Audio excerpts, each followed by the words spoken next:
Israel to end occupation tomorrow, we have no problem with Israel that we will live in peace and security with all of our neighbors, including the Israelis. The Israelis are refusing to do so. They are confiscating our land. They are illegally building settlements. They are illegally building a wall that the International Court of Justice said that it is for land grab and it should be demolished and removed because it is illegal. But Israel does not. But the problem is that Israel does not take a heed of these words. No matter what the United Nations Security Council says, no matter what the institute, what should.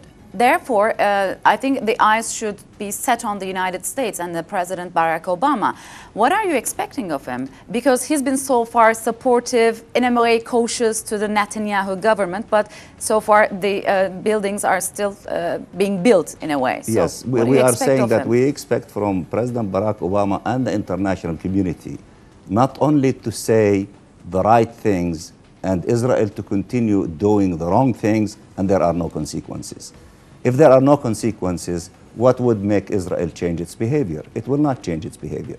But if now the international community, including President Barack Obama, would say to Israel, for example, on the issue of settlements, everybody is saying it is illegal, obstacle to peace, and it should stop. Yeah.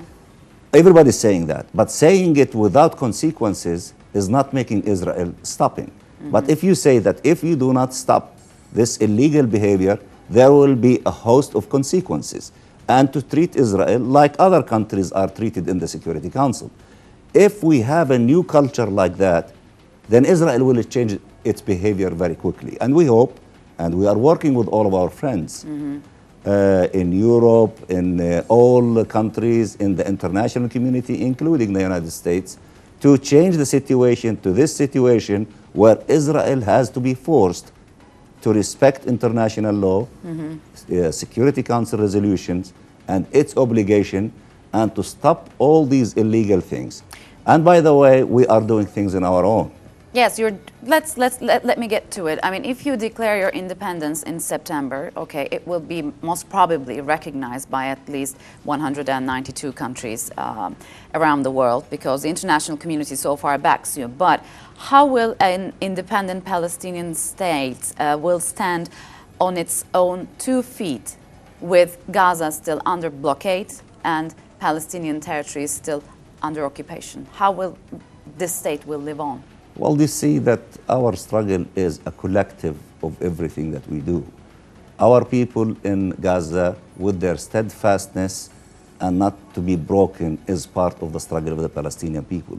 Our people in the occupied West Bank, with the struggle that they wage every day, including in Aleen and Bil'in, against the wall and the settlement, is part of it. The fact that we are building institutions, in spite of the fact that Israel sometimes come and destroy these institutions and we rebuild them again, is form of our struggle to continue our struggle. I mean, to continue to show that we are not accepting the fact that Israel is trying to dictate on us our own fate and our own future. We are taking our own fate and our own future in our own hands.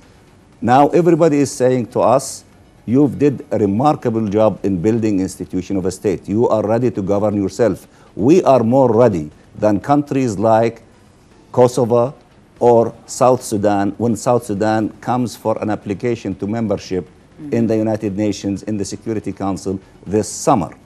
So we are building, and also we are approaching countries. We have 112 countries that recognize the state of Palestine today. We are working to have more countries. We are planning to cross the 2/3 majority in this summer, meaning to have more than 130 countries. Mr. Mansour, I think there is no question of so what I'm trying to say, in September, all these elements will converge. Okay. Okay, and we are saying Israel has to have one of 2 choices. It's either to negotiate in good faith, in clear basis, to end the occupation that started in 1967 and to allow for our independence in September, or we are going to march on the Security Council and the General Assembly with all of our friends to create new realities, legal and political realities that Israel will be forced to live with. Therefore, we will change the basis of the whole relationship. Do you believe that your friends or the UN Security Council Not only I believe that, I am the ambassador of Palestine at the United Nations. I am in contact with the entire international community, How about the 192 countries, How about including the United United States, on daily basis. We've started with the United States the discussion, and we are telling them, if in September we have 140 or 150 countries recognizing the state of Palestine, more than two-thirds majority, and the IMF, the World Bank, which institutions are that are very close to the United States, and the UN are saying that we are ready. We build the institutions to govern ourselves. What is your problem with our membership in the United Nations? Why should you stop against us in becoming a member in the United Nations? We hope that they listen to this logic. Yes. If they don't, we have other options in the General Assembly. But this coming September, things will be discussed and perceived before September and after September, because we are determined to create new realities in the United Nations in September. If they, I'm not sure who are you referring to, if they really stopped you from the membership, what are the other options? Many other options. Some of these other options is the recognition of the state of Palestine on the borders of 1967 and resolving the issue of the state of Palestine in the UN system. There are almost 4.5 months left for your independence declaration, let's say. But there, if Israel does not take any step, how will you react? For example, you would surely like to secure your sea, your airspace, and your own security personnel. How these issues will be resolved? Well, first of all, we are saying we are willing and continuing to say that we are willing to negotiate with Israel the 6 final status issues: borders, security, Jerusalem, refugees, settlements, and water. We are still willing and ready. If they accept the correct basis, we can reach a peace treaty to end the occupation, to allow for our independence and our membership in the United Nations by September.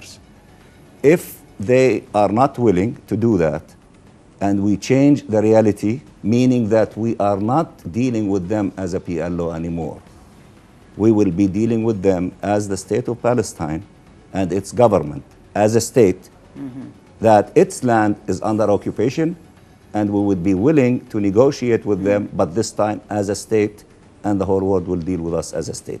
That is a minimum that we can accomplish, and we have the votes for that. I see you very hopeful about that. I'm a fighter, you know, for a good cause.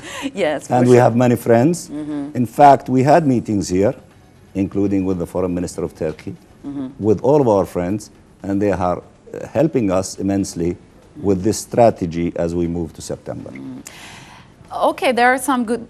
This is a very good development for Palestinians. As you said, you've managed to leave behind a very dark chapter in your history. Of division. And there's also an Arab Spring around yourself. How do you evaluate this? I mean, how do you see what's been going on in Tunisia, in Libya, in Egypt, for example, and in Syria?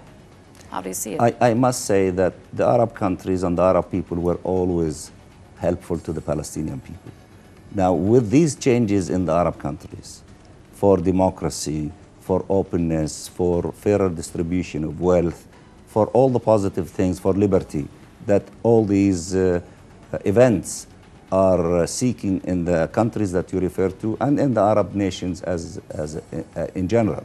The underlying assumption of all these activities is a high sense of justice. And the biggest cause of justice in the Middle East is the question of Palestine. As they helped us a lot, the Arabs, they will help us even more with the new changes that are taking place in the Arab countries. What will the founding articles of an independent Palestinian state? Will it be a social, democratic, secular? What kind of? In 1988, we declared our independence after the first Intifada. And by the way, people now are excited about what's happening in the Arab countries. We, the Palestinian people, in 1987, for a whole year, succeeded in unifying all components of our society against occupation, and everybody was involved at that time. So we were in what many of the Arab countries are doing today, and we are capable of repeating that again on the eve of September. But you know that this is how we can do these things, and through the unifying all segments of our people, we could, you know, deal with these situations. And we are, you know, I believe that we are in the same trenches with everything that is happening in the Arab countries. Mr. Mansour, it's the last minute of our program. I would like you to say a few more words on your overall issue. I see you very hopeful about that, and you're standing stronger than before, I believe. And when you signed this agreement, what kind of reactions you received within the Palestinians? A huge sign of relief, because, as I said, every Palestinian house was demanding unity. Every Palestinian house was in pain because of the division. And as we march into September, I believe the good cause of the Palestinian people, with the help of everyone, we are going to prevail. Let me finish in one note. Yeah. We are so grateful to be in Istanbul and in Turkey. Turkey is a very good friend of the Palestinian people, always stood beside us through all of our ordeals. They see the just cause of the Palestinian people and they support it. They played a very constructive, positive role in helping us to reunify.